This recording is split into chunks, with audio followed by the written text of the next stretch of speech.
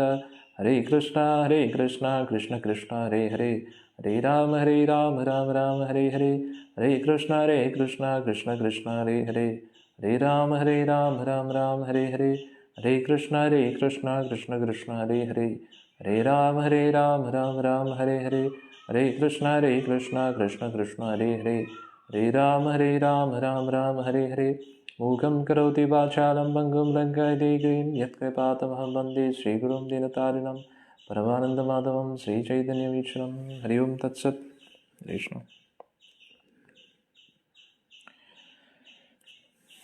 അങ്ങനെ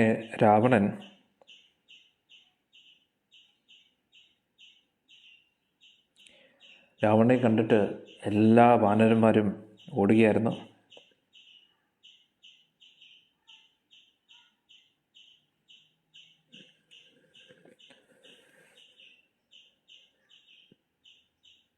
അങ്ങനെ രാവണൻ മുന്നോട്ട് വരുന്നതായിട്ട് കണ്ടിട്ട് രാവണൻ പശ്ചിമ ദിശയിലെ, പടിഞ്ഞാറേ ദിശയിലെ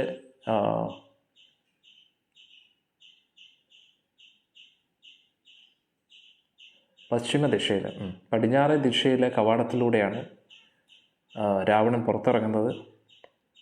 അവിടെ തന്നെയാണ് ശ്രീരാമചന്ദ്രമൂർത്തിയും ലക്ഷ്മണസ്വാമിയും നിന്നിരുന്നത്.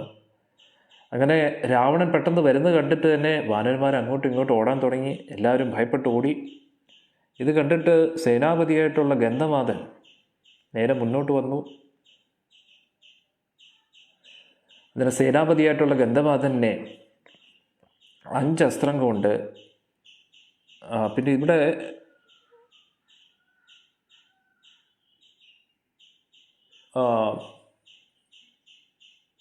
പത്മകോടി സേന. പത്മം എന്ന് പറയുന്ന ഒരു കൗണ്ടാണ്, ഒരു സംഖ്യയാണ്. അന്നേരം അത് എത്രയോ കോടി, അത് നമ്മൾ ഇതിനു മുമ്പ് ചർച്ച ചെയ്തിരുന്നു. പത്മം ഇങ്ങനെയൊക്കെ പറഞ്ഞിട്ടൊരു കൗണ്ടുണ്ട്. അതായത് 1000, 10,000, ലക്ഷം, അതേപോലെ പത്മം എന്ന് പറയുന്നൊരു വാക്കാണ്. അന്നേരം പത്മകോടി രാക്ഷസ സൈന്യം രാവണൻ്റെ ലങ്കയ്ക്കകത്തുണ്ടായിരുന്നു. അത്രയും പേരും കൂടെ ചേർന്നിട്ടാണ് രാവണൻ വരുന്നത്. അതൊരു വലിയൊരു സംഖ്യയാണ്. കോടാനുകോടിയും കൂടി ചേരുമ്പോഴാണ് പത്മകോടിയാവുന്നത്. അതൊരു സാധാരണ സംഖ്യയല്ല. അന്നേരം പത്മകോടി സൈന്യമായിട്ടാണ് രാവണൻ യുദ്ധത്തിലോട്ട് ഇറങ്ങുന്നത്. അന്നേരം അങ്ങനെ രാവണനെ കണ്ടപ്പോഴാണ് എല്ലാവരും ഭയപ്പെട്ട് ഓടാൻ തുടങ്ങിയത്. സേനാപതിയായ ഗന്ധമാദനെ 5 അസ്ത്രങ്ങൾ കൊണ്ട് ഓടിച്ചു. അതിനുശേഷം നീലനെ 30 അസ്ത്രങ്ങൾ അയച്ച് നെഞ്ചത്തയച്ചു. അതോടുകൂടി നീലന് ബോധം കെട്ടു. അതിനുശേഷം 30 അസ്ത്രങ്ങൾ ഉപയോഗിച്ച് കുമുദനും വീണു. അതിനുശേഷം 9 ബാണം ഉപയോഗിച്ച് ജാമ്പവാനെയും അബോധാവസ്ഥയിലാക്കി. അതിനുശേഷം 10 അസ്ത്രങ്ങൾ അയച്ച്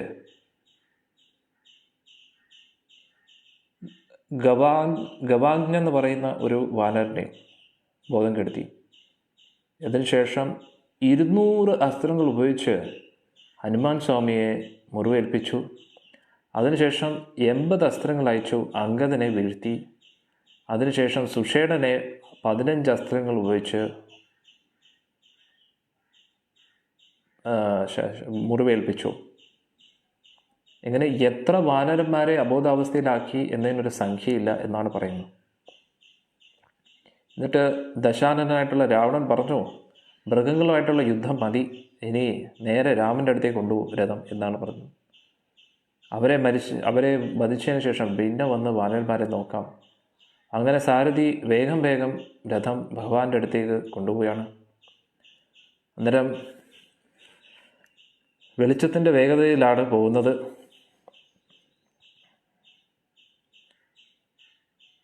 അവൻ്റെ രഥത്തിൽ ലക്ഷക്കണക്കിന് മണികൾ ഇങ്ങനെ ആടിക്കൊണ്ടിരിക്കുകയാണ്. ആ മണിനാദത്തിലേക്ക് ശബ്ദം ഇങ്ങനെ വളരെ കേട്ടിട്ട് പല ആൾക്കാർ ഓടിക്കൊണ്ടിരിക്കുന്നു.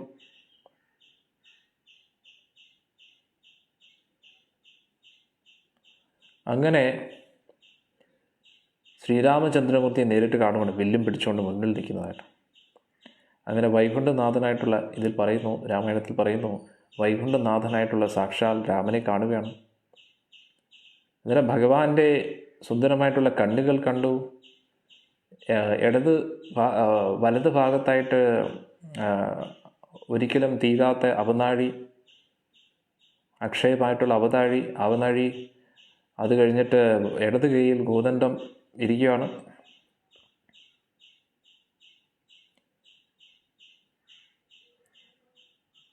ഭഗവാന്റെ സുന്ദരമായിട്ടുള്ള മൂക്ക് കണ്ടു, ഭഗവാന്റെ സുന്ദരമായിട്ടുള്ള നെറ്റി കണ്ടു. അന്നേരം ഇവിടെ രാവണൻ ചിന്തിക്കുകയാണ്. രാവണൻ്റെ ചിന്തകളാണ് ഇവിടെ പറയുന്നത്. ഫൽമൂൽ ഖാത്തെ ഹെ ലേക്കിൻ പരാക്രം മെ വിശാൽ ഹെ. കഴിക്കുന്നത് ഫലമൂലാദികളൊക്കെയാണ്. രാവണനെ പറയുന്നു ഭഗവാൻ മാംസം കഴിക്കുന്നത്. രാവണൻ തന്നെ ചിന്തിക്കുകയാണ്, ഫലമൂലങ്ങളൊക്കെയാണ് കഴിക്കുന്നത്, പക്ഷേ പരാക്രമം അതിഗംഭീരം തന്നെ അല്ലേ. മാംസഭക്ഷണം ഒന്നും കഴിക്കുന്നില്ല രാക്ഷസന്മാരെ പോലെ, പക്ഷെ എന്നിട്ടും പരാക്രമത്തിന് ഒരു ലിമിറ്റില്ല, സീമയില്ലാത്ത പരാക്രമം. അതൊക്കെ രാവണൻ ചിന്തിക്കുകയാണ്. എന്തായാലും വല്ലാത്തൊരു സൃഷ്ടി തന്നെ രാവണൻ ചിന്തിക്കുകയാണ്. കാരണം വളരെ സുന്ദരനായിട്ടിരിക്കുന്നു. രാവണൻ പോലും അത്ഭുതപ്പെട്ടു പോയി രാമനെ കണ്ടപ്പോൾ. അങ്ങനെ രാവണൻ നോക്കിയപ്പോൾ ത്രിലോകങ്ങളും രാമൻ്റെ ഉള്ളിൽ, ത്രിലോകത്തിൻ്റെ സൗന്ദര്യവും ഭഗവാന്റെ ഉള്ളിൽ ഉള്ളതായിട്ട് തോന്നി. അതാണ് കൃത്തിവാസ രാമായണത്തിൻ്റെ പ്രത്യേകത. കുറച്ചും കൂടെ ആ ഒരു വ്യക്തികളുടെ ഉള്ളിൽ നടക്കുന്ന ചിന്തകളെക്കുറിച്ചും പറയുന്നുണ്ട്. അവരുടെ ഉള്ളിലുള്ള ഒരു ഭാവം അന്നേരം കൂടുതൽ മാധുര്യമാണ്. അന്നേരം നല്ലപോലെ ആ ശ്രീരാമചന്ദ്രമൂർത്തിയുടെ ശരീരം മുകളിൽ മുതൽ താഴോട്ട് ഇങ്ങനെ നോക്കാൻ തുടങ്ങി. ഇങ്ങനെ നോക്കി അദ്ദേഹം അതിൽ പർവ്വതങ്ങളെ, വിശ്വരൂപത്തെ കാണുകയാണ്. പർവ്വതങ്ങളെ കാണുന്നു, സമുദ്രങ്ങളെ കാണുന്നു, അനേകായിരം സർപ്പങ്ങളെ കാണുന്നു നാഗലോകത്തിലെ. എന്നിട്ട് ഉള്ളിൻ്റെ ഉള്ളിൽ നിന്ന് ചിന്തിച്ചു, തീർച്ചയായിട്ടും ഇത് നാരായണൻ തന്നെയാണ്, ഒരു സംശയമില്ല. രാമൻ്റെ കൈകൊണ്ട് മരിച്ചാലും ഞാൻ നേരെ വൈകുണ്ഠത്തിൽ തന്നെ പോകും. അതിപരം എന്ത് വേണം, അതുകൊണ്ട് അധികം വിഷമിക്കേണ്ട ആവശ്യമില്ല എന്ന് പറഞ്ഞിട്ടാണ് രാവണൻ യുദ്ധം ചെയ്യുന്നത്. ഒന്ന് ആലോചിച്ച് പോകണം. ഇങ്ങനെ പറഞ്ഞിട്ട് വില്ല് പിടിച്ച് കുലച്ചു. അങ്ങനെ രണ്ടാമത്തെ പ്രാവശ്യം ഭഗവാനുമായിട്ട് യുദ്ധം തുടങ്ങണം. ഇവിടെ എഴുതുകയാണ്, श्रीराम और रावण दोनों के बीच महायुद्ध छिड़ गया। वीर ने धनुष पर 100 बाण लगाए। राजीवलोचन राम ने 20 बाणों से उसे काट गिराया. രാവണൻ 100 അസ്ത്രങ്ങൾ അയച്ചു. ഭഗവാൻ 20 അസ്ത്രങ്ങൾ കൊണ്ട് അതിനെ കട്ട് ചെയ്തു. चुन रावण पैने पैने बाण चलाने लगा और उनके कोमल अंग को छेद कर ജർജർ കടാല. അന്നേരം ഭഗവാന്റെ ഓരോ അംഗങ്ങളും, കൈ, കാല്, ഇതെല്ലാം കണ്ടിട്ട് ആ ഓരോ അംഗങ്ങളെയും കട്ട് ചെയ്യാനായിട്ട് അസ്ത്രങ്ങൾ അയച്ചു. അതെല്ലാം അസ്ത്രങ്ങൾ കൊണ്ട് ഭഗവാന്റെ ശരീരത്തിൽ നിന്നും ഇങ്ങനെ രക്തം വരാൻ തുടങ്ങി. ജബ് ബാണോ കെ ആഘാത് മേ രഘുനാഥ് അചേതൻ ഹോ ഗए तो उनके पीछे कर लक्ष्मण सामने आकर खड़ा हो गया. അങ്ങനെ ഭഗവാൻ ആ അസ്ത്രങ്ങൾ കൊണ്ട് ഒന്ന് ചെറുതായിട്ടൊന്ന് ക്ഷീണിതനായെന്ന് പറഞ്ഞപ്പോൾ ലക്ഷ്മണൻ നേരെ മുമ്പിൽ വന്ന് നിന്നു. रावण पर वो वीर लक्ष्मण तेज बाण चलाने लगे. निशाना साध कर उन्होंने दिव्य बाण फेंके. अगर करेक्टाയിട്ട് ഉന്നം എടുത്തിട്ട് ദിവ്യാസ്ത്രങ്ങൾ അയക്കാൻ തുടങ്ങി. महाबल नामक जो बाण लक्ष्मण ने फेंका उससे सारथी का मुंड कटकर धरती पर जा गिरा. അന്നേരം മഹാബൽ എന്ന് പറയുന്ന ഒരു അസ്ത്രം അയച്ചപ്പോഴത്തേക്ക് ആ സാരഥി, രാവണന്റെ സാരഥിയുടെ തല തെറിച്ചുപോയി. जब लक्ष्मण के बाणों से रथ सारथी शून्य हो गया तो विभीषण ने गदा के प्रहार से उसके 8 घोड़ों को मार डाले. അന്നേരം വിഭീഷണൻ എന്ത് ചെയ്തു? ഗദ എടുത്തെറിഞ്ഞിട്ട് ആ 8 കുതിരകളെയും വധിച്ചു എന്നുള്ളതാണ് രാവണൻ്റെ. ക്രുദ്ധ ഹോക്കർ ദശാനൻ ने विभीषण की ओर देखा. ദേഷ്യത്തോടുകൂടി വിഭീഷണനെ രാവണൻ ഒന്ന് നോക്കി. उसने शैल उठा लिया जिसको देखते ही डर लगने लगता है. അന്നേരം അവൻ്റെ കയ്യിൽ ഒരു വേലുണ്ടായിരുന്നു, ശക്തിവേൽ. അതെടുത്ത് എറിയാൻ, അത് കണ്ടാലേ ഭയപ്പെടും. വേ ഭോല രാവണൻ പറയുകയാണ്, അരേ പാപി വിഭൂഷൺ തൂനെ വംശനാശ് കിയ, ആജ് തുമക്കോ മേ മാർ ഗിറാവുക, ദേഖോ കി കോൻ തുമക്കോ ബച്ചാത്ത ഹൈ. അന്നേരം ആ ശക്തിവേൽ എടുത്തിട്ട് നേരെ വിഭീഷണടുത്ത് പറഞ്ഞു, നീ നമ്മുടെ വംശത്തെ മുഴുവൻ നശിപ്പിച്ചു, ഇനി നിന്നെ ഞാൻ വധിക്കാൻ പോവുകയാണ്, നിന്നെ ആര് രക്ഷിക്കും നോക്കട്ടെ. रथ संभले ना संभले, राजा क्रोध से गरजते हुए भीषण की ओर मारने के लिए हाथों में शैल उठा था. അന്നേരം സാരഥിയുടെ തല അറുത്തിരിക്കുകയാണ്, കുതിരകളും ഇല്ല, രഥം ഇങ്ങോട്ട് പോകുന്നു, അതൊന്നും രാവണന് നോട്ടമില്ല, എങ്ങനെയെങ്കിലും വിഭീഷണനെ വധിക്കണം എന്ന് പറഞ്ഞിട്ട് ആ ഒരു വേലെടുത്തിട്ട് ഒറ്റ എറിയാണെന്നുള്ളതാണ്. ദേഷ്യത്തോടു കൂടി ഗർജിച്ചുകൊണ്ട് ആ വേലെടുത്തെറിഞ്ഞു. എല്ലാ ദേവലോകത്തെ എല്ലാവരും ആശ്ചര്യപ്പെട്ടു പോയി. ആ വെയിൽ കണ്ടിട്ട് വിഭീഷണൻ വളരെയധികം അത്ഭുതപ്പെട്ടു പോയി, ഭയപ്പെട്ടു പോയി. അന്നേരം ഉടൻ തന്നെ വിഭീഷണൻ പറഞ്ഞു, ലക്ഷ്മണ, എൻ്റെ ജീവൻ രക്ഷിക്കണം. അന്നേരം ആ വെയിലിന് നേരെ ലക്ഷ്മണസ്വാമി അസ്ത്രം അയച്ചു. 3 बाणों से शेल को काटकर 4 टुकड़े कर दिए.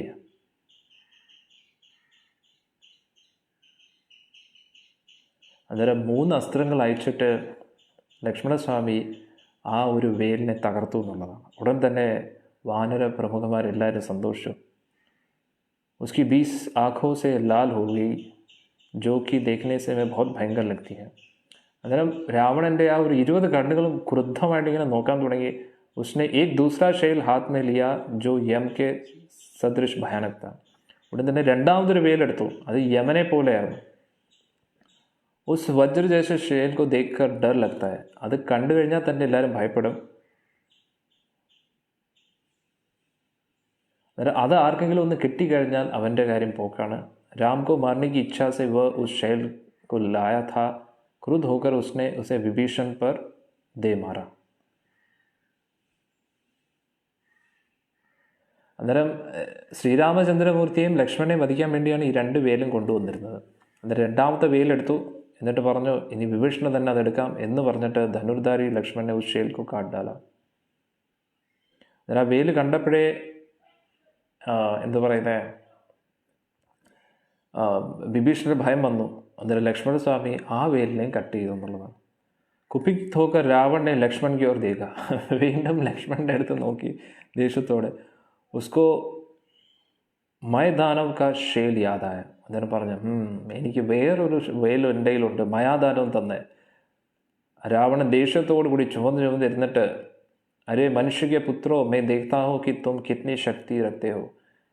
മനുഷ്യപുത്രന്മാരെ, നോക്കട്ടെ നിനക്ക് എത്ര ശക്തി ഉണ്ടെന്ന് എന്ന് പറഞ്ഞിട്ട് ബഹാദുരി ദിഖാക്കർ ദോനോ വിഭീഷൺ കോ ബച്ചാ ദിയ. അബ് മേ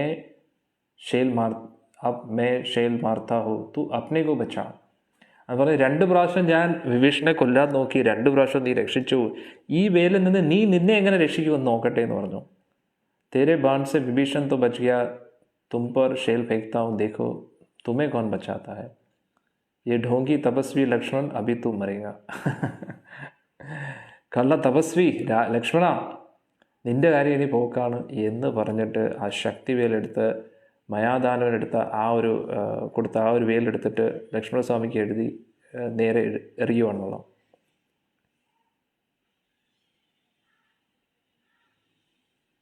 ഇനി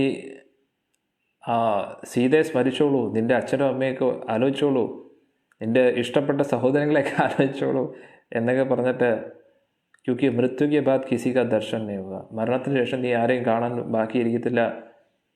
രാവനും സുഗ്രീവൻ്റെ അടുത്ത് നീ പറഞ്ഞോളൂ, ടാറ്റാ ബൈ ബൈ പറഞ്ഞോളൂ എന്നൊക്കെ പറഞ്ഞിട്ട്, जब गरज कर राजा रावण शेल को घुमाने लगा तो उस शक्ति शेल को देखकर देवता के प्राण उड़ गए. ആ ശക്തി വേല് കണ്ടിട്ട് ദേവന്മാരുടെ ജീവൻ പോയി. यमराज की बहन के सदृश शक्ति नामक ये शेल जिसे पर फेंकता है वो अवश्य मरता है. അത് ആരുടെ ദേഹത്ത് കൊണ്ടാലും, ദേവന്മാരുടെ ദേഹത്ത് കൊണ്ടാലും അവർ മരിക്കും എന്നുള്ളതാണ്. एक को मारने पर दूसरा नहीं मरता, जिस पर शेल मारता है उसी के मृत्यु आवश्यक हो जाती है. അന്നേരത്തേക്ക് പറയുന്നു, ഈ വേല് ആർക്കെതിരെയാണ് എറിയുന്നത് അവരാണ് മരിക്കുന്നത്. അന്നേരം നേരത്തെ 2 പ്രാവശ്യം ഇങ്ങനെയുള്ള 2 വേൽ അയച്ചപ്പോൾ ലക്ഷ്മണസ്വാമിയെ രക്ഷപ്പെടുത്തി. പക്ഷേ ലക്ഷ്മണസ്വാമിയെ രക്ഷപ്പെടുത്താൻ വേറെ ആർക്ക് പറ്റുന്നത്? ആരുമില്ല.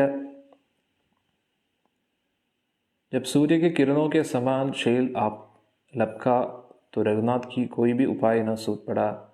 वे भाई को कुशलता की चिंता करने लगे. रघुनाथ शेल की स्तुति करने लगे और आंसू बहाने लगे. हे शेल, तुम देव मूर्ति हो, देव अधिष्ठान हो, उस पर तुम लक्ष्मण के प्राण दान दो, रावण के हाथों में लौट जाओ, मैं तुमसे अपने भाई को ഭിക്ഷ മാങ്ങാം.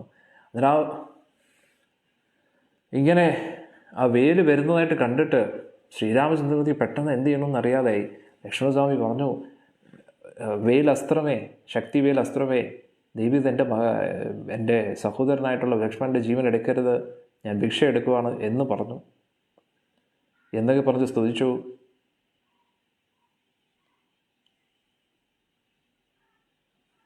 അന്നേരം അസ്ത്രം പറയാൻ തുടങ്ങി, എന്നെ ഇങ്ങനെ സ്തുതിക്കേണ്ട ആവശ്യമില്ല, ലക്ഷ്മണനൊഴികെ ഞാൻ വേറെ ആരും വധിക്കത്തില്ല. മേ ജിസ്കെ പാസ് രഹത്താവും ഉസിക്ക് ആജ്ഞാകാരി ഹോ. ഞാൻ ആരുടെ കൂട്ടത്തിൽ നിൽക്കുന്നുണ്ടോ അവർ പറയുന്നതാണ് ഞാൻ കേൾക്കുന്നത്. ജിസ്ക പാസ് മേ രഹത്താവും മേ ഉസിക്ക് ഹിത് കർത്താവും. ശ്രീരാം കോ ദുഃഖി ദേക്കർ ബി ഷേൽ റുഖാ നെയ് ജാക്കർ ലക്ഷ്മൺ കെ വക്ഷ പർ ഗിറാ. ഭഗവാനെ കണ്ടിട്ട് പോലും ആ വേല് ഇത്രയ്ക്ക് അഹങ്കാരം ലക്ഷ്മണസ്വാമിയുടെ നെഞ്ചത്ത് തന്നെ കൊണ്ടു. രഘുവംശ് കെ ശിഖർ വീർ ലക്ഷ്മൺ ഗിരെ, സാരാ ഷേൽ अंदर प्रवेश कर गया, केवल उसके मूड बाहर रह गई, धरती पर पड़ा वीर करवट भी नहीं ला सका, ഷേൽ से विदा लक्ष्मण जोर जोर से सांस लेने लगा. അങ്ങനെ ആ വേല് മുഴുവൻ അകത്തോട്ട് കയറിപ്പോയെന്നാണ്. കുറച്ച് ഭാഗം മാത്രം പുറത്തേക്ക്, ബാക്കിയെല്ലാം അകത്തോട്ട് തുളച്ച് കയറിപ്പോയെന്നുള്ളതാണ്. എന്നിട്ട് വളരെ കഷ്ടപ്പെട്ട് ഭഗവാൻ ലക്ഷ്മണസ്വാമി ശ്വാസം എടുത്തുകൊണ്ടിരിക്കുകയാണ്. അങ്ങനെ ലക്ഷ്മണസ്വാമി വീഴുന്ന കണ്ടിട്ട് യേ ദേക്കർ രഘുനാഥ് ലക്ഷ്മൺ കി രക്ഷാ കരേ യാ അപ്നി. അങ്ങനെ ഭഗവാൻ വിചാരിച്ചു, ഭഗവാനെ ലക്ഷ്മണനെ രക്ഷിക്കണോ ബാക്കിയുള്ളവരെ രക്ഷിക്കണോ. ഷേൽ നിക്കാൽനെ കെ ലിയെ വാനർ ഖിച്ചാതാനി കർണേ ലഗേ. എങ്ങനെയെങ്കിലും ആ വേല് പുറത്തെടുക്കാൻ വേണ്ടി ആഞ്ഞു പരിശ്രമിച്ചു. പക്ഷേ അത് പുറത്ത് വരുന്നില്ലായിരുന്നു. അത്രയ്ക്ക് ശക്തമായിട്ട് അത് അകത്തോട്ട് കയറിയിരിക്കുമായിരുന്നു. सुग्रीव शेल खींच रहा है और वानर देख रहे हैं, इतनी खींचेतानी पर भी शेल हिलता भर नहीं. ആ സുഗ്രീവൻ ശക്തി ഉപയോഗിച്ച് അത് വലിക്കാൻ നോക്കി, പക്ഷെ ഒരു രക്ഷയില്ല, അത് പുറത്തു വരുന്നില്ല.